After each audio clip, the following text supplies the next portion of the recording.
Welcome back to another reading and correcting of Stepping Up by me, Kindar, the Tiger Writes, as well as Ty, the Tiger Supervisor. Today, we're doing chapter 21. Tibs stood and on the low stone wall, fighting the urge to throw up at the putrefaction emanating from the pool of corruption on the other side of it. It was night, not that anyone would come here even in the day, and he wore rags. He wasn't losing good clothing to this. He had with his audience with fire. He tried to come here via the roofs, but his leg got cramped before he'd grabbed onto the window ledge. The corruption was making him suffer on purpose. He just knew it. Stealing the roof from him, forcing him to resort to the alleys and having to avoid the guards and bribe one of Servo's dogs. He'd still come because he wanted the roofs back. He'd finally reached a point where he'd endure whatever humiliation the element put him through, as long as it took out what was in him. Pushed himself up and onto the wall, kicking a stone off, and it plopped into the pool. He stared at it. It was the only thing visible in Claria's light. Even the ripples it had to have caused in the liquid couldn't be seen. He heard the bubbling as the corruption ate away at the stone, and he was certain its stench increased, forcing him to swallow bile. How was it affecting the stone? Wasn't that a base element? But what would it do to him if he got closer? Wasn't he close enough already? Kenny said all he needed was a strong emotion, the presence of the element, and he was fucking terrified just crouching there. Here. Staring at the stone ceased to exist. Why wasn't corruption getting this going already? Because it was going to make him suffer every step of the way. It was going to force him to jump in there, feel himself melt, swallow more bile. Just push, he ordered. That was all he needed to fall in. Push! Did he want the roof backs or not? Did he want his body under his control, or to suffer this constant uncertainty as to when it was going to fail him yet again? Because the corruption seeped into his essence, decided his day hadn't been miserable enough. But if he didn't survive it, fire had nearly killed him, had taken Stowe's intervention, and Tibs being able to hear him to survive enough of the damage he made it back. It had taken Stowe's intervention, and Tibs being able to hear him survive enough of the damage he made it back. He could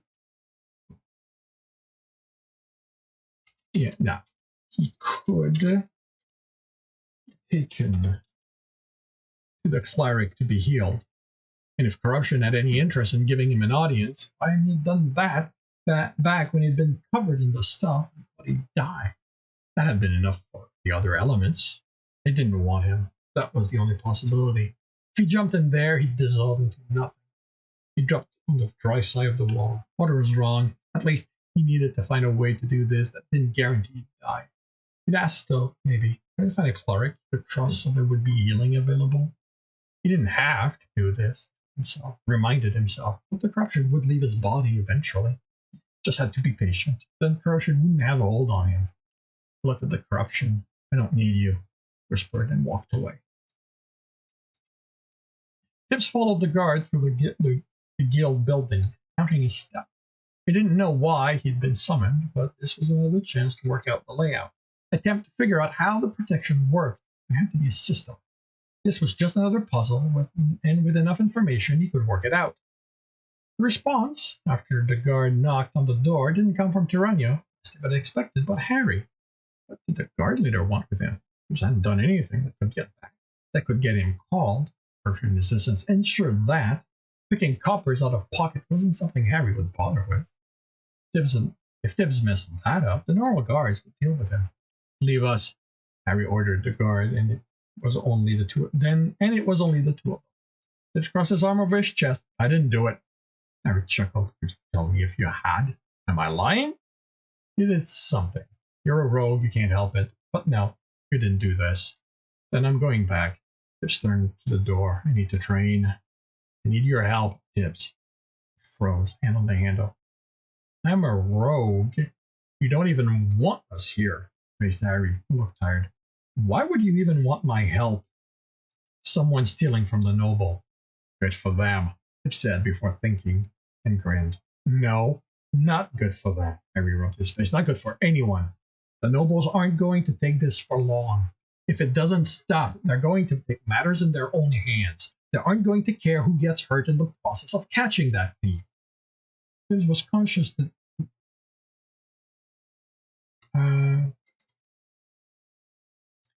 Tibs was conscious.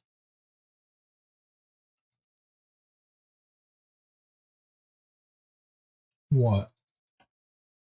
Huh. Oh, I see. Saw the conscious decision on the man's part in using that title instead of rogue, but he wasn't sure why. Did he not know if this was the work of one of the runners, or was he just too annoyed at them? You're in charge. Tell them to let you deal with. Tell them to let you deal with it. Harry's expression darkened. Don't be any more difficult than you already are, Tibs. You know, nobles. Only two of the families here do more than pay lip service to my authority. This has to stop. And find the rogue. Well, it had to be a runner. This would have heard about a stranger sling in his town. I need your help for that. He stepped up to the desk, put his hand on it. You want me to betray another rogue? I want you to help keep this town safe. That thief, this time Tibs heard the anger in the word, is endangering everyone. They aren't like you, who just breaks in, walks around, and leaves. Or Anya, who leaves poem praising the resident. Or Tandy, who perused the books before leaving. Or any of the other runners in your cursed training who don't actually cause trouble. What this thief is doing is breaking the rules. Every rogue breaks your rule, Harry, Tibs said dismissively, but you don't do it to stir trouble. But you don't do it to stir up trouble. I only know about you doing it because I know you. And yes, poem are endearing, and residents actually hope she'll drop by their house. The others at least are discreet and don't do anything once in there, or at least anything at least to complaints. This thief's taken valuables from the house they visit. Stuff the owners have noticed, and only from the nobles. It's got to stop, Tibs, before it escalates. And you think I can do that? Harry sighed. You know the rogues in this town, even the new ones. If it's one of them, then just get them to stop. I'm not asking you to hand them over to me. Have them return what they took. Make sure they don't do it again, and the nobles don't have a reason to pursue this. It's not one of the runners. Then it was someone intruding in his town. He wanted to tell the guard leader where to shove his request. Tibs didn't work for him. But if this was some stranger trying to cause trouble, Harry might be a guard, but he did care about the town. He also didn't lie. If he said this would escalate, Tibs had to believe him. I hate that you know me so well, Tibs said. Harry smiled. I wouldn't. You didn't constantly poke your nose into guard business. You made it hard for me not to get to know you. So if it's a runner, I'm not handing them over to you, but I'll get them to stop. He considered the rest. If it's a thief, I'm going to try and get them to stop. If they won't, then I'll make sure you get them. If that doesn't work for you, Harry, I do nothing. The guard leader asked, grinning and sobered. I just want this to stop, Tibs. You get that to happen, and I don't care who this thief was and where they went. Tibs laughed, wishing he could convince himself not to get involved. Since he couldn't, he'd have to make sure those he talked to knew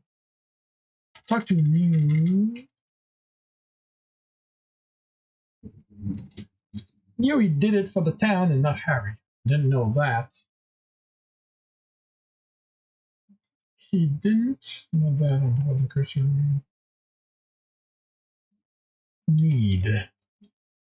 He didn't need that on top of the cursed hero of the dungeon crap that gave him all the special treatment he had to fight against. If he wasn't careful, next thing he'd hear was that people thought he worked for the guild. Tibs wished the bazaar and the merchants were still there so he could ask them who they suspected to be thieves among them, or at least the kind of thief who'd want to cause trouble. But they'd left weeks before. They brought new people here, and Tibs found it easy to imagine a thief among them would find a town like Craggle Rock more lucrative. He had Darren to thank for that word than the caravan. That left the merchant as a quick source of information about who might be new in town. Darren paid attention to the new people, but as customers in potential competition. He was halfway to Merchant Row when he noticed the excited people heading to the north of the town. Last time it hadn't been the arrival of the caravan. What could it be this time? North was the fighters' training field, so it could be as simple as a fight, and those happened all the time there. So it wouldn't be something he had to care about. Pushed through to continue on his way, then and hesitated. One of those fights wouldn't excite the town. It always happened. For them to want to watch, it had to be big, and Tibs could only think of one person who managed to get into the kind of fight. Crowd. Jekyll could handle himself or get himself killed. Tibs joined the crowd, then ran. Knowing Jekyll, this lasted long, he'd end up in bad shape. Instead of, you know what? This is going to be a scene change. Instead of Jackal in the center of the marked circle on the ground, Cross punched a runner in the face hard enough that when he fell, he didn't stand. Now that he didn't move, Tibbs recognized him. Carl. Around the circles, around the circle, plural, singular, were other fighters nursing injuries. Metal, earth, and water. Jekyll was also not among them. Who's next? Cross yelled, arm extended as she turned in place. She looked like she was receiving an ovation.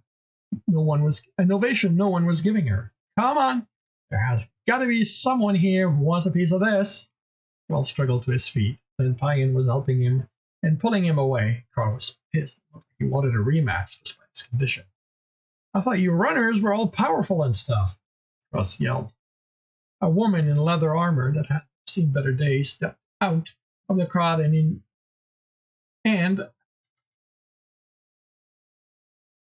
as she picked up speed, Tibbs saw her eyes glimmering. Crystal was her element. It was confirmed when she swung without slowing her run, and the light reflected off the crystal forming over her fist and forearm. Tibbs saw Jackal standing in the crowd and lost interest in the fight. I thought you'd be fighting her, he said, once he was next to him. Jackal shook his head. When a stranger jumps in the pit, demanding to fight everyone, you'll have the other get pounded until you know what the fuck is going on. He lowered his voice. What's her element?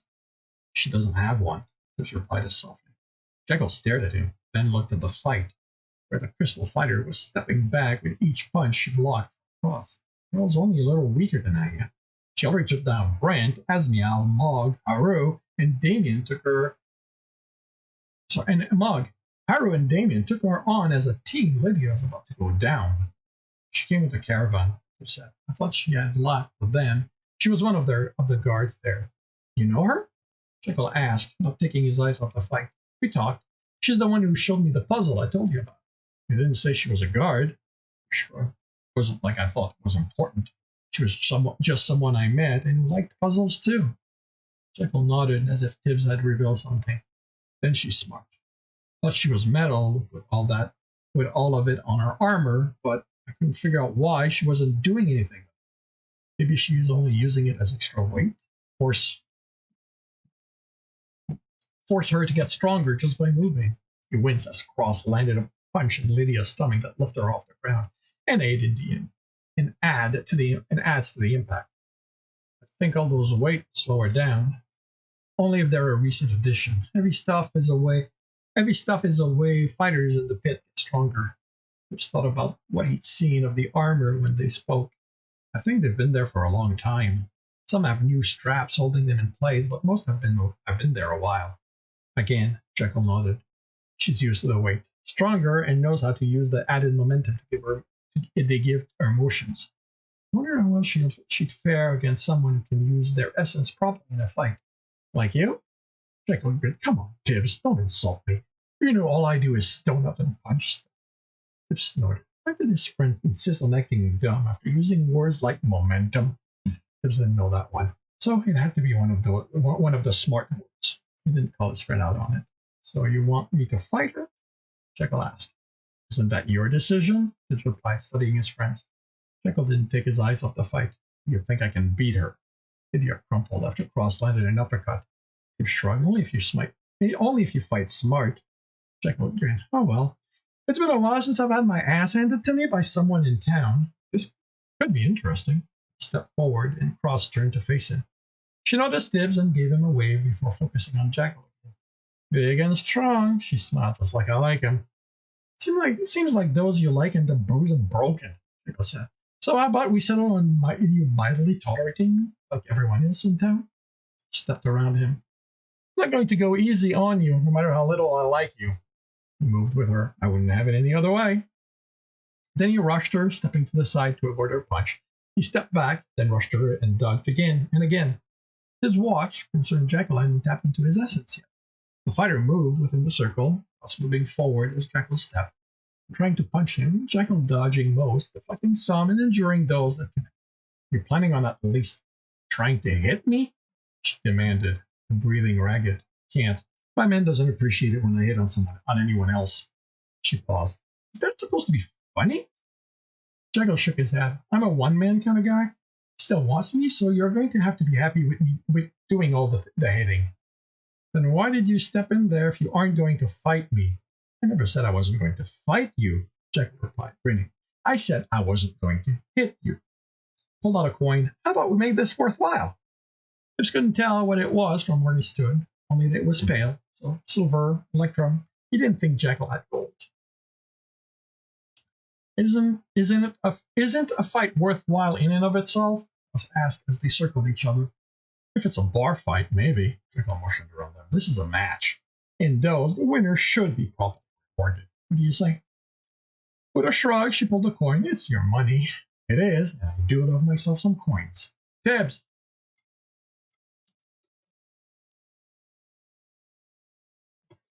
Jekyll threw the coin at him. Electron.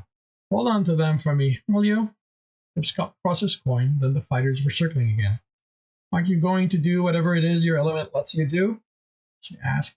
Come on, how fair would that be? You don't have an element. Why would I need to use mine to win? She slammed her fists together, and the metal in the gloves clanged. It's pretty obvious what my element is. Jekyll smiled. First time around anyone with an element, then. He rushed her. She stepped aside, but didn't punch. I've been in town a while. Then you haven't been paying attention. The eyes give the element away. My eyes are gray. She fainted, then punched. Jekyll blocked the attack. Wrong gray for metal. She stepped away. Aren't you going to mock me for pretending then? After you took down half a dozen fighters who do have their elements? He lunged at her. He lunged at her, but stepped aside as she tried to hit him. He grinned, and with an exasperated cry, she threw herself into a series of attacks. She got in enough hit that Jekyll no longer smiled, but he didn't hit her back. He moved around the circle, forcing her to move with him as they pushed. As they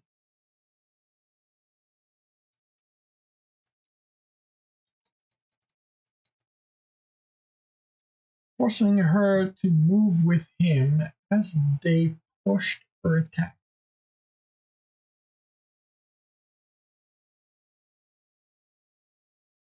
He moved around the circle, forcing her to move with him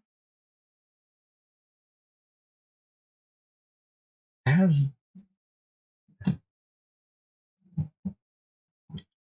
so what I'm going for here is that he's moving each time punch gets through because of the impact. He moved around the circle, forcing her to move with him.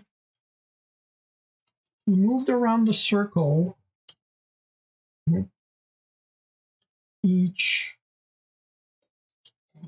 punch that connected, forcing her to move with him.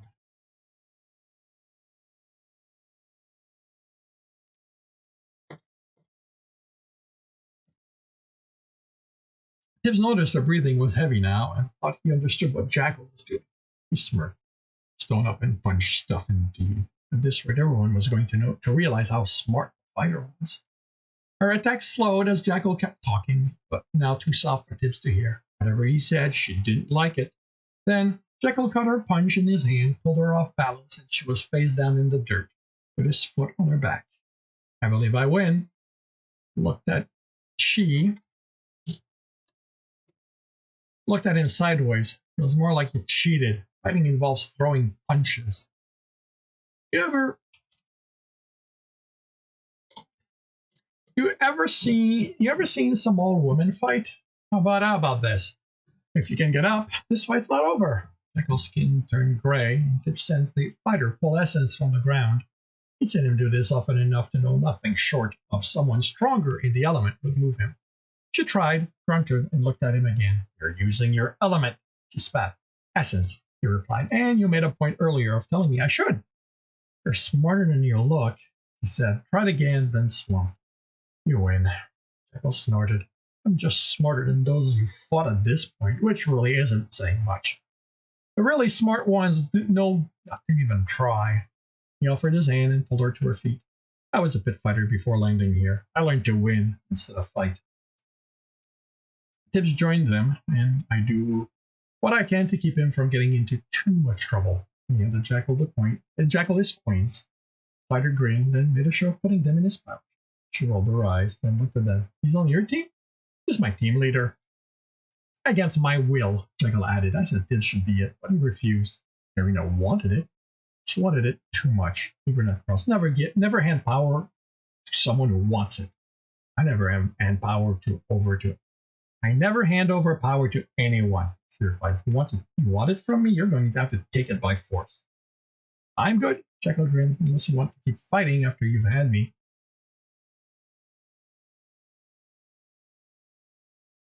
Unless you want to keep fighting after you've had me, buy you a tankard. That new coin I want. You're buying me more than one, she replied, unless it's filled with something really good. The ale here is really good. Jekyll motioned for them to leave, and Tibs followed. Now that it was clear the fighting was over, the crowd dispersed. And this concludes chapter 21 of Stepping Up. If you're enjoying this, please leave a like. If you want to know when the next one's going to be, subscribe, hit the bell. If you want to read the story, maybe a little ahead, a little back, you can do that for free on Royal Road. If you want to support me as well as have access to other stories I've written and maybe a month ahead of this, you can do so on Patreon. If you want to watch me do these live as well as write my novels live, you can do that on Twitch. All the links are in the notes. With that, I shall wish you a good day.